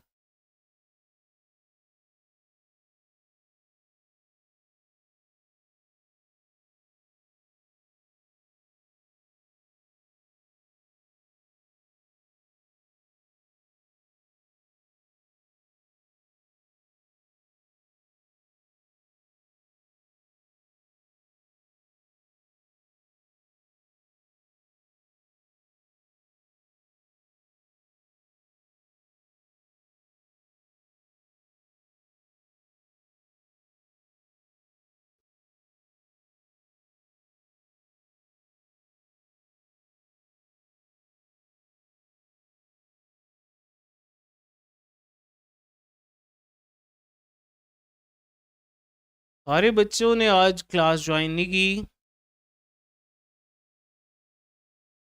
हम वेटिंग के बाकी बच्चे भी ज्वाइन कर लें, 1-2 मिनट में बस दोबारा से शुरू करते हैं।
जी बच्चों, स्टार्ट करते हैं दोबारा lecture. Force on a moving charge in a magnetic field. अब एक्चुअली जो अभी हमने डेरिवेशन की थी एक फार्मूला की, I L B sine alpha या आई एल क्रॉस बी, वो एक कंडक्टर पे लगने वाली फोर्स थी। सपोज कीजिए ये मेरे पास एक कंडक्टर है जिसकी लेंथ एल है, जिसका area of cross section capital A है। तो इस कंडक्टर का ऑफ कोर्स जो वॉल्यूम होगा डियर स्टूडेंट्स, वो एरिया टाइम्स लेंथ होगा। हमने मान लिया कि इस कंडक्टर में एक कांस्टेंट करंट आई गुजर रहा है, कन्वेंशनल करंट। तो इसके अंदर एक पॉजिटिव चार्ज फ्लो कर रहा होगा इस तरफ। बहुत सारे चार्जेस होंगे लेकिन एक पॉजिटिव चार्ज हमने शो कर दिया अपनी अंडरस्टैंडिंग को डेवलप करने के लिए। तो अब अगर आप देखिए तो एक्चुअली इस करंट कैरिंग कंडक्टर पे जो मैग्नेटिक फोर्स का फॉर्मूला आपने पढ़ा हुआ है, which is F equal to I L cross B, ये फोर्स तब लगती है जब आप कंडक्टर को डियर स्टूडेंट्स करंट देते हैं, यानी ये करंट की वजह से लग रही है। और करंट क्या होता है? Rate of flow of charges. इसका मतलब है ये मूविंग चार्जेस पे फोर्स लग रही है और एज ए रिजल्ट ये सारा कंडक्टर एक्सपीरियंस कर रहा है। सो मैं ये कह सकता हूं कि अगर मुझे ये पता चल जाए कि इस कंडक्टर में से एक सेकंड में कितने चार्जेस गुजर रहे हैं, तो मैं इस टोटल फोर्स को उन नंबर ऑफ चार्जेस पे डिवाइड करके एक चार्ज पे लगने वाली फोर्स निकाल सकता हूं। यानी अगर सपोज करें मैं कहूँ जी इधर 100 चार्जेस गुजर के जा रहे हैं एक सेकंड में और 100 न्यूटन फोर्स लग रही है, तो इट मीन वो जो 100 न्यूटन फोर्स लग रही है वो 100 चार्जेस पे लग रही है। तो एक चार्ज पे कितनी लग रही होगी? Of course 1 Newton. तो ये हमारी डेरिवेशन की फिलॉसफी है डियर स्टूडेंट्स। इस फिलॉसफी को बनाकर हम अब डेरिवेशन का आगाज करते हैं। सबसे पहले हमें ये पता होने चाहिए कि कितने चार्जेस गुजर रहे हैं। जैसे सोलिनॉइड के केस में अभी हमने पढ़ा था कि हमें कैसे पता चलेगा कि L1 लेंथ में कितनी लूप्स आ रही हैं। उसके लिए हमने number of turns per unit length define किया। तो यहाँ हमें कैसे पता चलेगा कि किसी कंडक्टर में कितने चार्जेस फ्लो कर रहे हैं? तो उसके लिए भी हम यहाँ एक टर्म डिफाइन करेंगे और इस टर्म को भी स्मॉल n से डिनोट करते हैं, and this is defined as number of charge carriers or free electrons present in a conductor per unit volume। अब यहां हम अपने कंडक्टर का वॉल्यूम इधर पुट कर देंगे तो हमारे कंडक्टर के अंदर मौजूद नंबर ऑफ चार्ज कैरियर्स आ जाएंगे। हमारे कंडक्टर का वॉल्यूम क्या था? Area into length. ये मेरे पास total number of charge carriers आ गए जो इस वायर को क्रॉस कर रहे हैं इन टाइम डेल्टा टी। अब सपोज कर लीजिए कि एक चार्ज पे जो चार्ज की अमाउंट है वो क्यू है। ईच चार्ज कैरियर जो फ्लो कर रहा है उस पे चार्ज की अमाउंट अगर क्यू ले ली जाए तो जो नेट चार्ज फ्लो कर रहा होगा, flows in time delta T, वो डियर स्टूडेंट्स एन क्यू नहीं हो जाएगा? Delta Q would be N Q, क्योंकि एक पार्टिकल पे चार्ज क्यू है तो दो पे 2q होगा, एन पे एन क्यू होगा। अब मेरे पास टोटल चार्ज भी निकल आया जो गुजर रहा है टाइम टी में, तो क्यों ना मैं इनको डिवाइड करके करंट भी निकाल लूं। डेल्टा क्यू अभी, और यहाँ पे एन की वैल्यू भी सब्स्टिट्यूट कीजिए जो ऊपर निकाली थी N A L. Delta Q की जगह आया एन ए एल क्यू और डेल्टा टी। डेल्टा डी तो सॉरी अभी निकाला ही नहीं था, आइए अभी निकाल लेते हैं। डेल्टा डी निकालने के लिए हम स्पीड का फॉर्मूला यूज करेंगे। आइए इधर ही इस्तेमाल कर लेते हैं इन दिस पोर्शन। स्पीड होती है डिस्टेंस ओवर टाइम। डिस्टेंस जो चार्जेस ने कवर किया है वो लेंथ ऑफ कंडक्टर है, टाइम लिया है डेल्टा डी, तो यहां से डेल्टा डी आ गया L over V. Now put this value of delta D in this equation which is L over V. L L cancel हो जाएगा और v की टर्म ऊपर आ जाएगी, तो I यहाँ से आ जाएगा NaQV।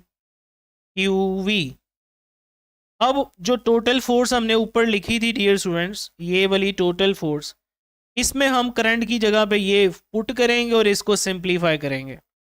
आइए देखते हैं। सो जो टोटल फोर्स है जो पूरी लेंथ ऑफ कंडक्टर पे लग रही है, that is IL cross B।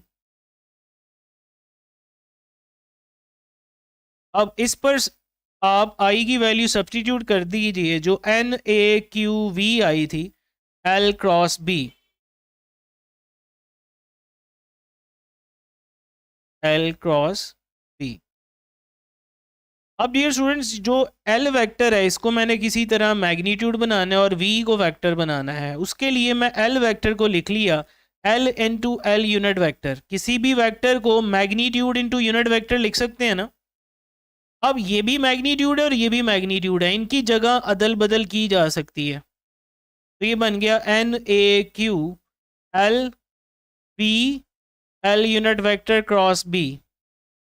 अब ये जो L यूनिट वेक्टर है, ये याद रखनी है बात, L यूनिट वेक्टर की वही डायरेक्शन होती है जो V यूनिट वेक्टर की डायरेक्शन होती है। क्योंकि अभी मैंने पिछले एक आध टॉपिक में आपको ये बात बताई थी कि L वेक्टर की वो डायरेक्शन होती है जिस डायरेक्शन में कन्वेंशनल करंट फ्लो कर रहा होता है, और कन्वेंशनल करंट उसी डायरेक्शन में फ्लो करेगा ना जिस डायरेक्शन में पॉजिटिव चार्जेस फ्लो कर रहे हैं।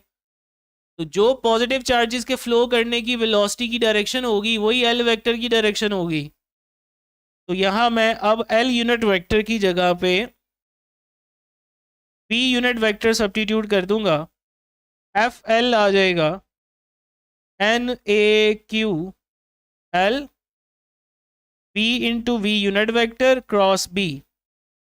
अब डियर स्टूडेंट्स ये इतना हिस्सा अगर आप देखें तो क्या ये V वेक्टर नहीं बन गया।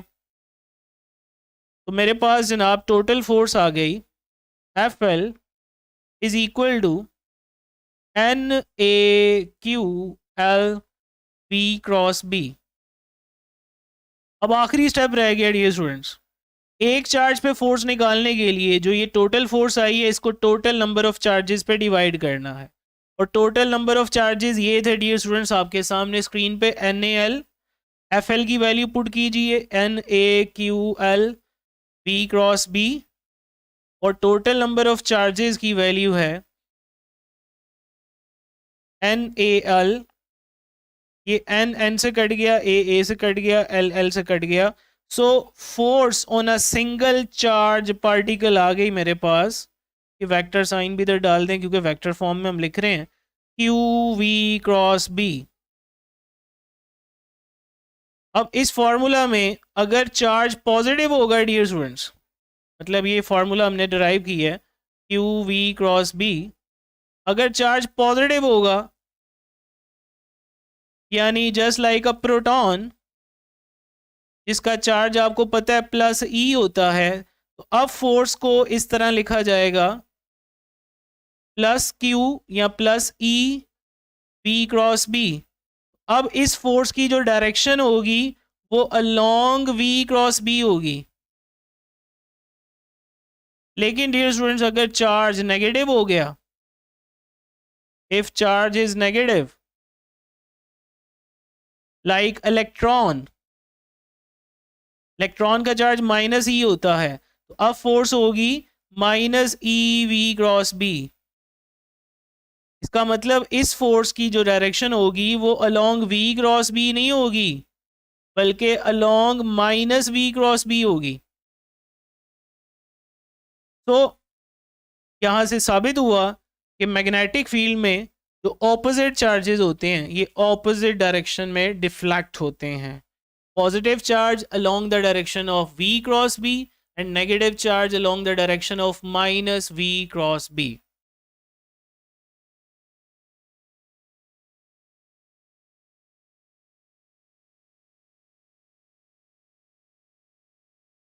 So this is all about force on a moving charge in a magnetic field. इसके बाद ये स्टूडेंट्स जो हमारे पास टॉपिक आएगा that is determination of E by M of electron, को हम चेंज कर लेते हैं।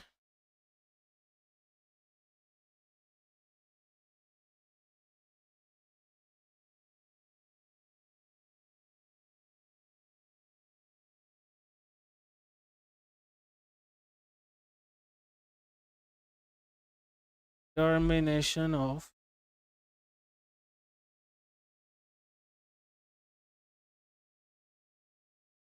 E by m of electron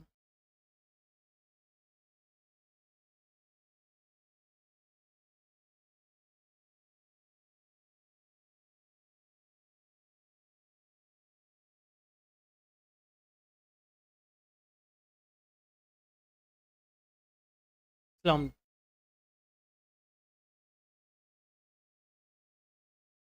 determination of E by M of electron में फर्स्ट ऑफ ऑल हम डायग्राम डियर स्टूडेंट्स बनाते हैं।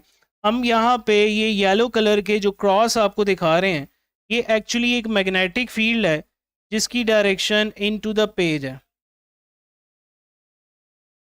ये एक मैग्नेटिक फील्ड हमने शो कर दिया जिसकी डायरेक्शन इनटू पेज है।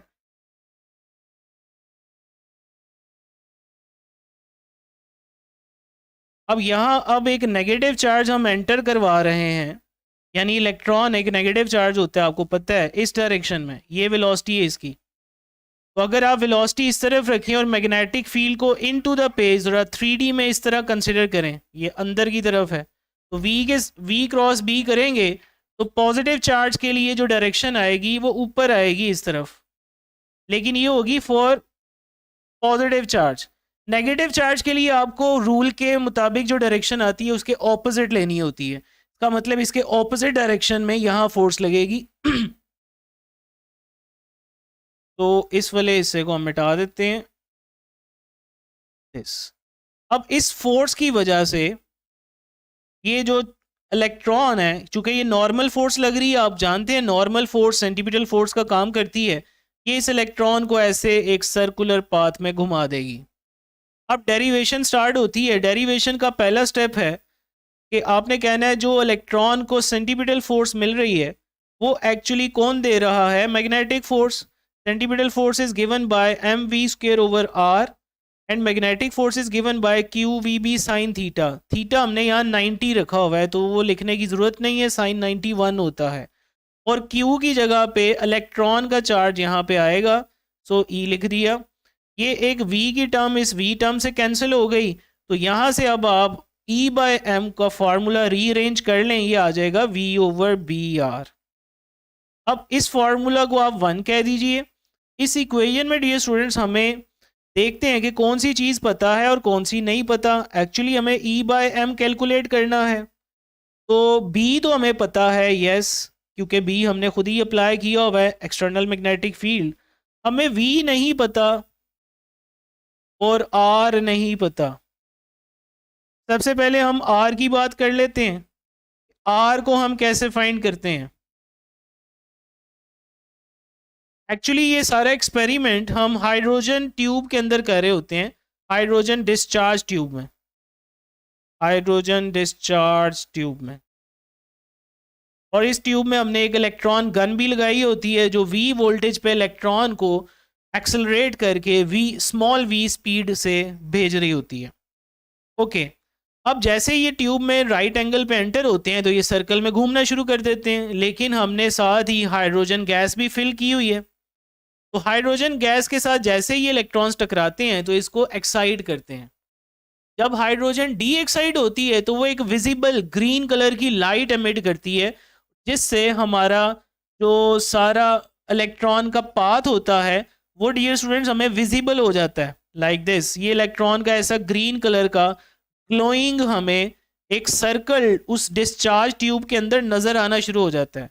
पीछे इसके एक स्केल भी लगा होता है, इस स्केल की मदद से हम ये डायामीटर निकाल लेते हैं और उसको 2 पे डिवाइड करके रेडियस निकल आता है। तो रेडियस का मसला तो हमने सॉल्व कर लिया, रेडियस को हम एक्सपेरिमेंटली कैलकुलेट करेंगे। दूसरी चीज़ रही वेलोसिटी v या स्पीड ऑफ इलेक्ट्रॉन, ये हमने कैसे फाइंड करनी है। ये मैं कई दफ़ा आपको बता चुका हूँ, ये कभी नहीं बात आपने भूलनी, बहुत इंपॉर्टेंट चीज़ है कि किसी भी चार्ज पार्टिकल को एक्सेलरेट करना हो तो उसे वोल्टेज दिया जाता है, फूंक नहीं मारी जाती। Okay, so kinetic energy gained by any charge particle must be equal to the potential energy given by the voltage. अब काइनेटिक एनर्जी का फॉर्मूला होता है 12 mv² और पोटेंशियल एनर्जी का फॉर्मूला qv होता है। क्यू की जगह पे यहाँ पे हम इलेक्ट्रॉन का चार्ज पुट करेंगे, सो ई आ गया। यहाँ से आप ऐसा कीजिए कि v की वैल्यू निकाल लीजिए। This would be v square equal to 2ev over m, taking square root on both side, v becomes under root 2ev over m। अब इस v की वैल्यू को इक्वेशन 1 में पुट कर दीजिए। Put it in equation 1। Equation 1 थी हमारे पास E bye M is equal to V over B R. यहाँ पे मैं इसके सामने ही पुट करता हूँ ताकि आपको स्क्रीन पे नज़र आए। E bye M equal to V over B R. V की वैल्यू क्या आई थी? Under root 2ev over m। Now taking square on both side, तो E बाय एम जो लेफ्ट साइड पे है इसका भी स्क्वायर आ जाएगा। राइट साइड पे जो ऊपर न्यूमरेटर में अंडर रूट है ये ख़त्म हो जाएगा, 2ev ओवर m, और नीचे b और r का स्क्वायर आ जाएगा, b स्क्वायर r स्क्वायर। ये आप चेक करें, ये पूरा टर्म एक E बाय एम का टर्म इस E बाय एम के एक टर्म के साथ कैंसिल हो जाएगा। लेफ्ट साइड पे एक E बाय एम बचेगा और राइट साइड पे बचेगा 2v over B square R square. अब ये फॉर्मूला हमने स्पीड से एक्चुअली वोल्टेज में कन्वर्ट कर लिया डियर स्टूडेंट्स। स्पीड से वोल्टेज में, वोल्टेज तो हमें इलेक्ट्रॉन गन में जो हमने खुद दिया हुआ है हमें पता होगा। रेडियस को कैसे मालूम करना है experimentally using hydrogen discharge tube, ये भी हमने बात कर ली।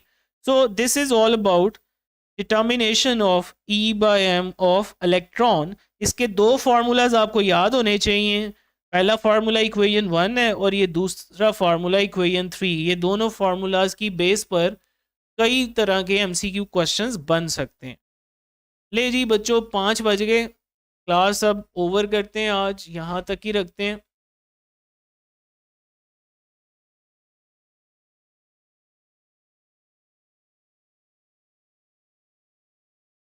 बाकी इंशाल्लाह कल मुलाकात होगी। अल्लाह हाफिज़।